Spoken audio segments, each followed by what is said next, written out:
India's first organic ice cream ని taste చేయడానికి వచ్చేయండి ఆర్గానిక్ క్రీమరీ బై ఐస్బర్గ్.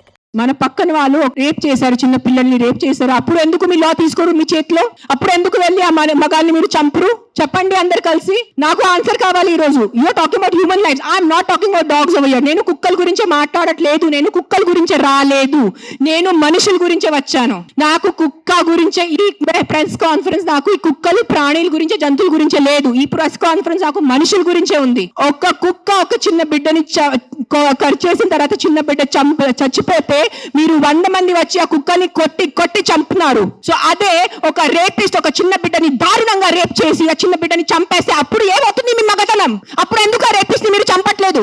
అప్పుడు ఏమవుతుంది? అప్పుడు ఆ చిన్న బిడ్డ, ఆ రేప్ చేసిన చిన్న బిడ్డ ప్రాణం కాదా? జస్ట్ కుక్క ఖర్చున్న చిన్న బిడ్డ ప్రాణమా? అప్పుడు మీ మగతనం ఏమైంది? అందరికీ నమస్కారం. నేను Swarupa Putlapalli. Welcome to Suman TV. Andhra Pradesh deputy CM Pawan Kalyan మాజీ భార్య సినీ నటి రేణు దేశాయ్ కుక్కల సంరక్షణకు సంబంధించి చేసిన వ్యాఖ్యలు ఇప్పుడు వైరల్ గా మారాయి. ఆమె సడన్ గా హైదరాబాద్ లో ప్రెస్ మీట్ పెట్టడం వెనక రాజకీయ ప్రయోజనాలు ఉన్నాయి అనే వాదనలు కూడా వినిపిస్తున్నాయి. ప్రస్తుతం నాతో పాటు ఉన్నారు పొలిటికల్ అనలిస్ట్ వి ప్రకాష్ గారు. ఆయనతో మాట్లాడదాం. సార్ నమస్తే. నమస్తే అమ్మా. రేణు దేశాయ్ గారి ప్రెస్ మీట్ ని మీరు కూడా చూసి ఉంటారు. మీకు ఏమనిపించింది సార్? ఆమె వ్యాఖ్యల మీద మీ అభిప్రాయం ఏంటి?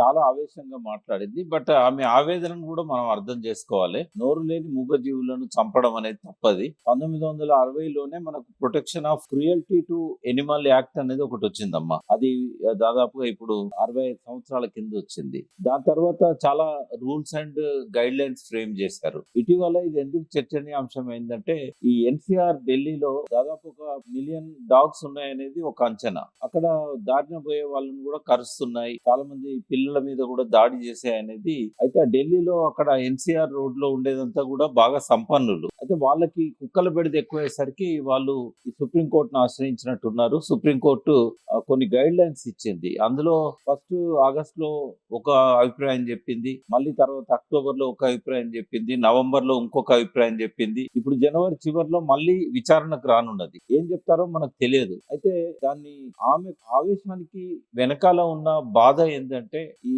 సింబయాసిస్ కాలేజ్ ఏదైతే హైదరాబాద్ లో ఉందో ఆ క్యాంపస్ లో, అది లా కాలేజ్, ఆ లా కాలేజ్ క్యాంపస్ లో 50 కుక్కలను చంపి వాటి దగ్గర ఫోజులు కొట్టుకుంటూ ఫోటోలు దిగి వాటిని ట్రక్కులలో వేసుకొని తీసుకుపోవడం అనేది అమానవీయ చర్య. దాన్ని అందరూ ఖండించాల్సిందే. ఆ రేణు దేశాయ్ ఏదైతే చాలా కొన్ని లక్షల మందిలో, కోట్ల మందిలో ఒక్కరు ఉంటారు. అమల కావచ్చు, ఈ రేణు దేశాయ్ కావచ్చు, మేనకా గాంధీ కావచ్చు, ఈ మూగ జీవాలు అంటే వాయిస్లెస్ క్రీచర్స్ కి, ఎనిమల్స్ కి వాయిస్ ఇవ్వడం అనేది అది చాలా మంచి కార్యక్రమం. అది ఆమె ఇంటెన్షన్స్ ఎవరు తప్పు పట్టాల్సిన అవసరం లేదు. కానీ ఆమె ఆ రోజు రియాక్ట్ అయిన తీరు ఏంటంటే చాలా ఎమోషనల్ గా ఉన్నారు. ఆ బాధ అంతా ఆమె మాటల్లో వ్యక్తమైంది. జర్నలిస్టులు కూడా జనరల్ గా కౌంటర్ క్వశ్చన్స్ అడుగుతారు, మరి మనుషులను గడిస్తే వాటి పరిష్కారం ఏంటి అన్నప్పుడు ఆమె విచక్షణ కోల్పోయి మాట్లాడడం అనేది కరెక్ట్ కాదు. బట్ ఆమె బాధను, ఆవేశాన్ని కూడా మనం పాజిటివ్ గా తీసుకోవాల్సిన అవసరం ఉంటది. సార్, కుక్కల మరణాల గురించే రేణు దేశాయ్ గారు అంత ఆవేదన చెందారు. మరి ఆ కుక్కల వల్ల ఎన్నో మరణాలు సంభవించాయి, అప్పుడు ఎందుకు వచ్చి ఆమె మాట్లాడలేదు అని చాలా మంది ప్రశ్నిస్తూ ఉన్నారు. అంటే మనుషులకి సంబంధించి కూడా అనేక రకాలైన అఘాయిత్యాలు, అకృత్యాలు జరుగుతున్నాయి. అలాంటి టైంలో మాట్లాడని రేణు దేశాయ్ జీవ కారుణ్యం పేరుతో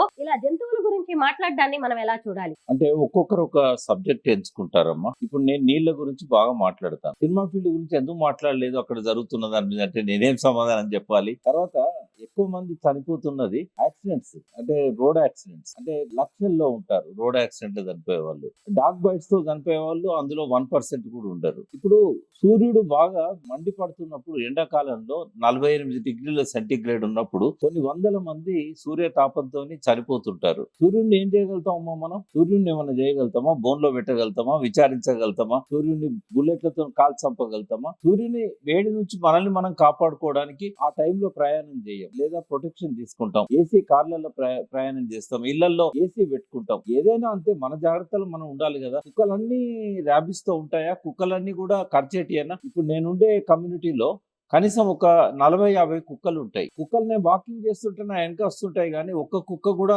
ఎవరిని కరిచిన దాఖలాలు లేవు. అంటే కరిచే కుక్కలు చాలా తక్కువగా ఉంటాయి. అది ఏ 100-200లో ఒకటి ఉంటుంది. అట్లని చెప్పి కుక్కలన్నిటిని చంపడం అనేది చాలా దుర్మార్గమైన చర్య. దానికి రూల్స్ ఉన్నాయి కదా. ఇప్పుడు 65 ఏళ్ల కింద ఈ చట్టం చేశారు.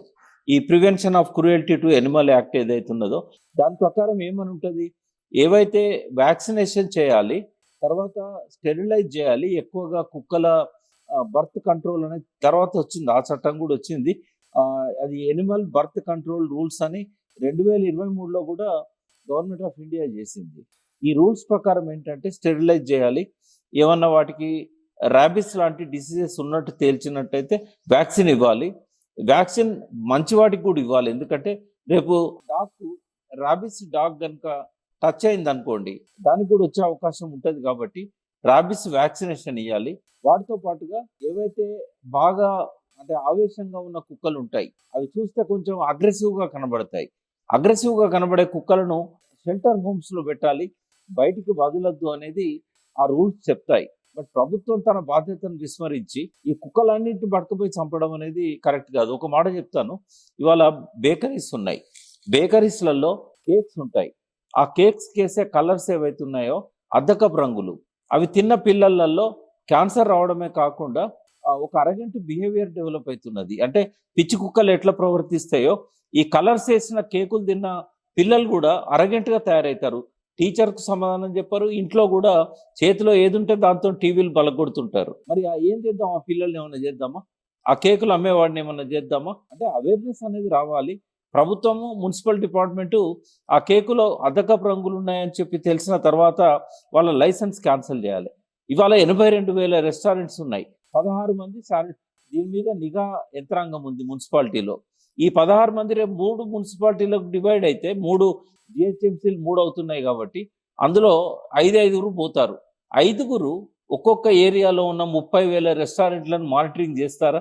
అంటే మనము ఇంకోటి, ఆ అద్దకపు రంగులతోని క్యాన్సర్ వచ్చి చనిపోయే వాళ్ళు కుక్క కాట్ల కంటే ఎక్కువ చనిపోతున్నారు.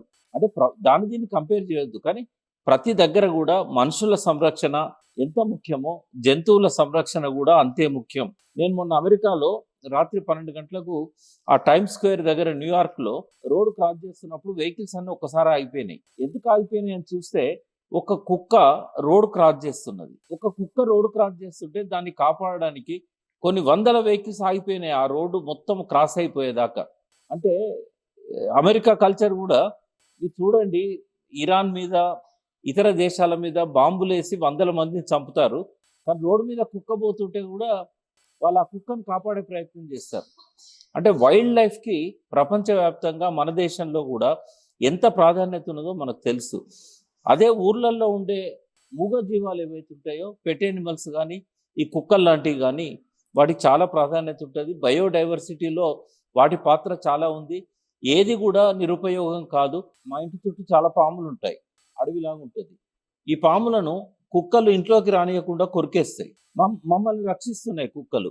అవన్నీ స్ట్రీట్ డాగ్సే, స్ట్రే డాగ్సే అవి. మరి ఇప్పుడు మా ప్రాణాలను రక్షించే కుక్కలను చంపుతుంటే మేము చూస్తుంటామా? ఇంకొక కోణం కూడా ఆలోచించాలమ్మా. మూగ జీవాలకు సుప్రీంకోర్టులో కొట్లాడే రైట్ లేదు కదా, వాటి తరఫున ఎవరు వాదించాలి? ఏ అమల గారు, లేకుంటే మేనకా గాంధీ గారు, లేకుంటే ఈమె మన రేణు దేశాయ్ గారు. మనకు ఏళ్ళ మీద లెక్క పెట్టే వాళ్ళు కూడా లేరు ఈ జంతువుల తరఫున మాట్లాడడం. సరే, ఆమె కోపానికి రావచ్చు, ఆవేశానికి రావచ్చు, జర్నలిస్టుల మీద ఎగిరి పడవచ్చు, అవి ఎవరు సమర్థించరు. కానీ ఆమె ఆవేదన, ఆమె బాధను పంచుకోవాలి. మనం అందరం కూడా మీడియా ద్వారా కూడా వీటిని చంపకుండా సంరక్షణ చేయాలి, షెల్టర్ హోమ్స్లో పెట్టాలి. ఒకవేళ అగ్రెసివ్ డాగ్స్ అయితే సుప్రీంకోర్టు ఇచ్చిన గైడ్ లైన్స్ ప్రకారం మంచిగా ఉన్న కుక్కల్ని మళ్ళీ వదిలేయాలి, వాటిని దాయకూడదు. తర్వాత ఏ కుక్కలు ఎక్కడైతే సంచరిస్తున్నాయో చిన్నపిల్లలు బయటికి రాకుండా జాగ్రత్త వహించాలి. అది మనకు మనం తీసుకోవాల్సిన జాగ్రత్తలు అవి. ఈ సంరక్షణ అనేది చాలా ఇంపార్టెంట్. ఏ డాగే కానీ ఇంకొక జంతువు కానీ దేన్ని కూడా చంపడం అనేది కరెక్ట్ కాదు. ఆమె కర్మ అని అన్నది, సరే, కర్మ సిద్ధాంతాన్ని అందరు నమ్మలేకపోవచ్చు, కానీ తప్పకుండా ఒక జంతువును, ఒక జీవిని బాధ పెడితే అది ఏదో రూపంలో మళ్ళీ మనకు తిరిగి వస్తుంది అనేది లా ఆఫ్ అట్రాక్షన్ చెప్తున్నది. అది ఒక సైన్సే. కాబట్టి మనము వాటిని సంరక్షించాలి, కాపాడాలి. ఒకవేళ రేబీస్ ఉన్నట్టయితే వాటి పరిసరాల్లోకి ఎవరు పోకుండా కంప్లైంట్ ఇచ్చి వాటిని పట్టించాలి. వాటిని కూడా ట్రీట్ చేయాలి తప్ప చంపకూడదు. రేబీస్ ఉన్న కుక్కల్ని కూడా ట్రీట్ చేయాలి, చంపకూడదు. ఇవాళ రేణు దేశాయ్ గారు చాలా మంచి పని చేస్తున్నారు. పోయిన సంవత్సరం ఆమె 1000 కుక్కలకు పైన రోడ్ యాక్సిడెంట్లలో గాయపడ్డ వాటిని తీసుకెళ్లి కట్లు కట్టి వాటిని సంరక్షిస్తున్నారు, షెల్టర్ హోమ్స్ పెడుతున్నారు. కాబట్టి ఆమె కోపానికి రావచ్చు, బాధ పెట్టవచ్చు, కానీ ఆమె తీసుకుంటున్న ఈ చర్యల్ని కానీ, ఆమె ఉద్యమాన్ని కానీ మనలాంటి వాళ్ళమందరం కూడా సపోర్ట్ చేయాలి, ఆమెతో కలిసి నడవాలి. సార్ మనందరికీ తెలిసిందే రేణు దేశాయ్ గారు చాలా సాఫ్ట్ గా మాట్లాడతారు. ఒక రకంగా ఆమె మోటివేషనల్ స్పీకర్ కూడా. అందులోనూ పవన్ కళ్యాణ్ గారి మాజీ భార్య. ఆమెకు చాలా మంది ఫాలోవర్స్ కూడా ఉన్నారు. అయితే అలాంటి ఆమె ఈ కుక్కల విషయంలో అలా గట్టిగా మాట్లాడడంతో ఇదంతా కూడా దాని వెనక పెద్ద చర్చ అనేదైతే జరుగుతూ ఉంది. సెలబ్రిటీస్ ఏది మాట్లాడినా గానీ వైరల్ గా మారుతున్న ఈ రోజుల్లో ఇక మీదటైనా రేణు దేశాయ్ గారి ఉదంతం, ఈ ఘటన మిగతా వాళ్ళు కేర్ఫుల్ గా ఉండడానికి ఖచ్చితంగా జాగ్రత్తగా ఉండాలని చెబుతుంది. మీరేమంటారు సార్? ఇక మీదట వేరే అంటే వాళ్ళలాగా మాట్లాడకుండా ఉండాలి అని ఏం చెప్తారు? అంటే ఎంత సహనంగా ఉన్న వాళ్ళకైనా ఒక మేజర్ షాక్ తగిలినప్పుడు వాళ్ళు విచక్షణ కోల్పోతారు. ఆ 50 కుక్కలని సిబయాసిస్ లా కాలేజ్ అంటే లా స్టూడెంట్స్కి prevention of cruelty animal act అనేది తెలియదా? అంటే ఎక్కడ జరిగితే అది వేరు. లా కాలేజీలో చట్టం గురించి చదువుకుంటున్న వ్యక్తులు, చట్టాన్ని బోధిస్తున్న సింబయాసిస్ ఇన్స్టిట్యూషన్, వాళ్ళ కనీస పరిజ్ఞానం లేదా చట్టం పట్ల? ఆ రకంగా చంపడం కరెక్టా? చంపి ఫోటోలు దిగుతారా? చంపి ట్రక్కులో వేసుకొని పోతారా? అంటే ఎంత ఓపిక ఉన్న వాళ్ళకైనా ఇట్లాంటి డెఫినెట్గా ఎమోషన్స్కు దారితీస్తాయి. దాన్ని మనం ఆ కోణంలో అర్థం చేసుకోవాలి. ఎవరైనా కూడా ప్రెస్ మీట్లో మాట్లాడేటప్పుడు మీడియా కళ్ళు వాళ్ళ మీద ఉంటాయి కాబట్టి, కెమెరాలు వాళ్ళ మీద ఉంటాయి కాబట్టి కొన్ని కోట్ల మంది చూస్తారు. అక్కడ మాత్రం అవుట్ బర్స్ట్ కాకూడదు. 4 గోడల మధ్యలో స్నేహితుల మధ్య కావచ్చు, వాళ్ళ సహచరుల మధ్య కావచ్చు, వాళ్ళ ఫాలోవర్స్ మధ్య కావచ్చు, కానీ మీడియా ముందు అట్లా ఎవరు విచక్షణ కోల్పోయినా కూడా అది వాళ్ళకు ప్రశ్నార్థకం అవుతుంది. వాళ్ళ విచక్షణ కోల్పోతున్నారు అనేది ప్రజల లోపల ఒక రాంగ్ మెసేజ్ పోతుంది. కాబట్టి ఎవరైనా ఆ రకంగా ఉద్రేకపడద్దు అనేది నేను చెప్తున్నాను. రేణు దేశాయ్ గారు జంతు ప్రేమతో, కుక్కల మీద ఉన్న ప్రేమతో మాత్రమే ఆవేదనగా, ఆవేశంగా మాట్లాడారు. దాని వెనక ఎలాంటి రాజకీయ ప్రయోజనాలు లేవు అని అనలిస్ట్ వి ప్రకాష్ గారు చెబుతున్నారు. Thank you so much sir.